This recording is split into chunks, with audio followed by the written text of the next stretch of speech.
Ay, misis ko, dyan. So, papasalamat ako sa Panginoon sa loob ng 5 taon na hindi ako nakapagbakasyon.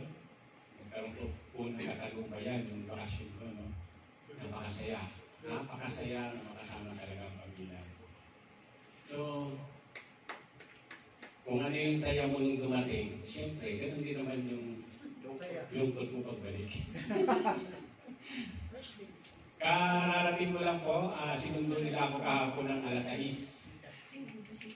Nakalabas ako alas 8 na eh. Nagkabigaritso na ako dito sa church. So bukas ako magre-report sa trabaho.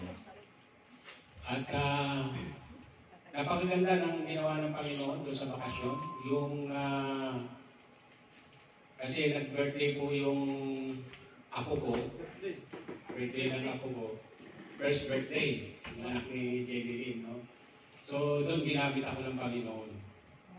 Walang nakapag-video, walang nakapag-picture, kasi lahat nakinig. Amen. Sabi ko, nag-video ba kayo? Nag-picture ba kayo? Ay, wala po, kasi lahat po nakikinig sa inyo. So, ang ano po kasi noon, bago mag-start yung program, may clown kasi, dalawa yung clown. Bago mag-start yung program, ibinahagi ko yung yung pinag-aralan namin doon sa evangelism practicum, no? Lahat yun. Talagang ibinahagi ko sa kanila. Ang ganda pa ng pwesto kasi kansada, pati nga yung mga dumadaan, humihinto, nakikinig. Napakaganda. Yung kasi kansada, merong 10, yung mga dumadaan, humihinto eh. Nakikita ko, nakikinig. So, ang ganda na ginawa ng Panginoon doon. Tapos nung pagkatapos ko, sabi ko, taas yung mga kamay. Pag-pray ko, may mga tumasang kamay, may pag-pray ko. So, may mga nakatanggap din, no? So, ganda na ginawa ng Panginoon. Yung mga anak ko, lagi kong sinasabi sa kanila, lagi mag-pray. Kapag lalabas, kapag kakain, lagi magpapasalamat sa Panginoon. Ganun din yung sa Mrs. Kumiya ko. So, yun po yung ginawa ng Panginoon. Napakaganda. At kaya naman po umabot ng 5 years bago ako ng pagbakasyon. Alam niyo naman po, dumaan tayo sa pandemic, di ba? Ayaw magbakasyon ng, di ba, yung mga nagbabakasyon, dadaan pa sa quarantine, kung ano-ano pa, tapos hindi ka makakalabas. Kaya sabi ko, tapusin itong pandemic sa mga bakasyon pag okay na lahat. So, napakaganda. Walang Smooth. lahat ng oras ko, nagamit ko sa pamilya ko. Yun namang bahay ko, marami akong nagawa, pintura, lahat. Yung CR, yung kitchen, naayos ko lahat. Yun namang yung bahay naman ng anak ko, marami din ako nagawa. Nagawa ko yung hagdan. Marami din ako nagawa doon. Although hindi natapos yung taas, at kinulang na sa budget, yung baba naman is tapos talaga. So, purihin ang Panginoon. At sabi nga ng Bible, no? Jeremiah 33:3, sabi, tumawag kayo sa akin at titigin ko kayo, sabi ng Panginoon. Tumawag kayo sa akin at titigin ko kayo at ipahayag ko sa inyo yung mga bagay na hindi nyo nalalaman. So,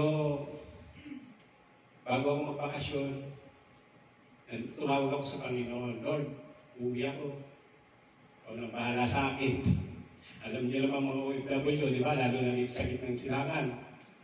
Ha? Sino ba nakakaranas yan? 1 week to 2 weeks. Pag umabot ng 3 weeks, mahaba ang PC mo yan. Di ba?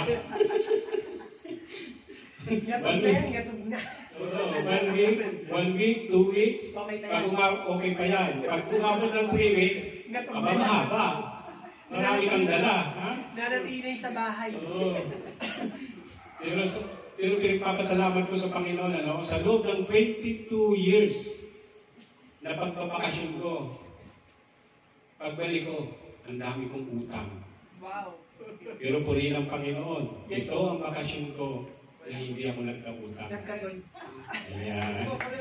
Ganda ng pinta. Walang naisangla. Hindi ako nagkautang.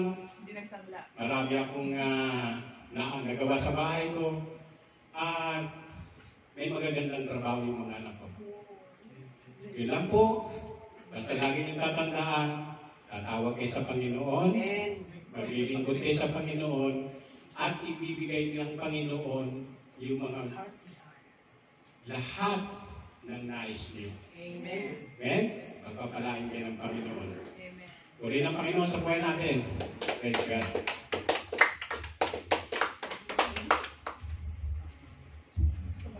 Praise God, tunay na napakabuti ng ating Panginoon. At kaya Kuya Eli, kung gaano ka kalungkot nang umalis ka sa Pilipinas, mababal ka na yan ng tuwa ulit kasi patuloy kang gagamitin ni Lord. Kaya hindi na ako muli dito sa Saudi Arabia. At si Lord ang bahala sa pamilya mo. Di ba po? At yun, tunay na ang paglilingkod kay Lord ay may kabuluhan. At yun, sino pa po ang pinagpala dyan? Alam ko po mayroong gusto magpasalamat na isa. Tawagan ko po ang yan po ang ating kapatid na Victor Ituan. Ako na naman. Gusto ko lang po magpasalamat sa Panginoon na hindi po naman sa akin siguro dahil yung kaibigan ko po diyan, yung kaibigan ko dito na tagal ko nang inaawitan ito na pumunta dito eh. Yes. Naipagpaalam mo kay Ate Ani. Sa ngayon po, kahapon, birthday niya. Halika kaibigan. Halika dito, pumunta ka dito. Kasi kakala namin lang. Isa halika dito, birthday niya kahapon eh. Siyempre. Pagpapasalamat ka lang kay Lord. Halika, samahan dito, kailangan ko kayo eh. Dahil birthday po nito kahapon. Ipapasalamat ako kay Lord kasi nandito na, consistent na siyang umatin sa akin. Praise God. Praise Lord. Dahil dito na iyak, anong ipagpapasalamat ko kay Lord na binigyan na ng panibagong buhay. Maraming salamat po sa binigay sa akin ng Panginoon ngayon na nandito pa rin at nagsisingo pa rin.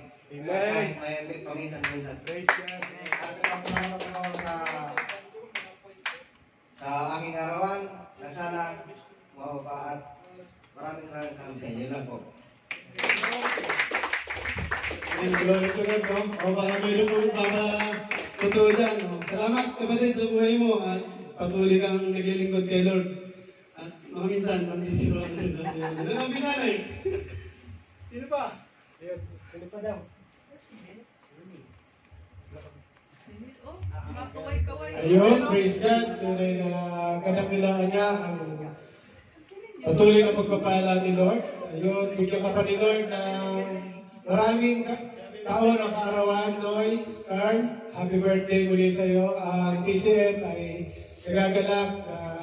Andyan, nakikita ka namin lagi every Friday. Siyempre, ang iba pa natin mga kapatid, pinagpapasalamat ko na kay Lord, sila Kuya Ian, kaya si Kuya Egay, nandiyan, si Kuya King, Palay. Salamat sa patuloy na pagdalo para kay Lord. Opo, ayan, si Kuya Neil, nandiyan din po. Ayan, praise God. At saka siyempre si Engineer. At yun, salamat sa buhay nyo, sa atin din. Nagpapasalamat din ako sa mga mahal nating kapatid na nandiyan sa Zoom. God bless us all. At yun, Neil, ayun, praise God. Parapakat po natin ang ating Panginoon sa buhay ni Neil. Ayun, kumusta kayo mga kapatid? Nagpapasalamat lang po ako sa Panginoon ulit, no? And sana lahat din tayo, sabi ko nga, don't forget the lights, a new day. What is the lights? The lights is praying. So, nung nakaraan po, galing ako sa Riyadh, and this is not expected na, naniniwala ba kayo sa to see is to believe?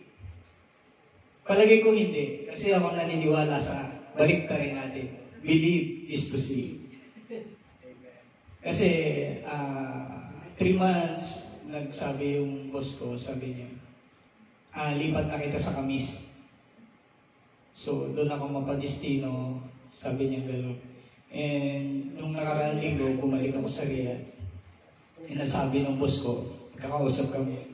Sabi niya, Mr. Villaraso, there's still there in Jeddah, Mr. So, napakasarap po sa pakiramdam, no? Kasi expected ko na 3 buwan talaga nilipat na ako sa Kamis. And malaking adjustment kasi bago pa lang ako nagsisimula na kumilala kay God. But sabi ko ba, gano'n parang paano ko ba mag-adjust ulit ako sa sarili ko? And very, very thankful po kasi nandito ulit ako sa harap nyo. And yung mga unexpected moment po kasi kailangan talaga natin ipagpasalamat yan. Kagaya nun, no? Hindi ko ini-expect na still di rin dyan. But God give talaga na nandito ulit ako sa harapan ninyo. No?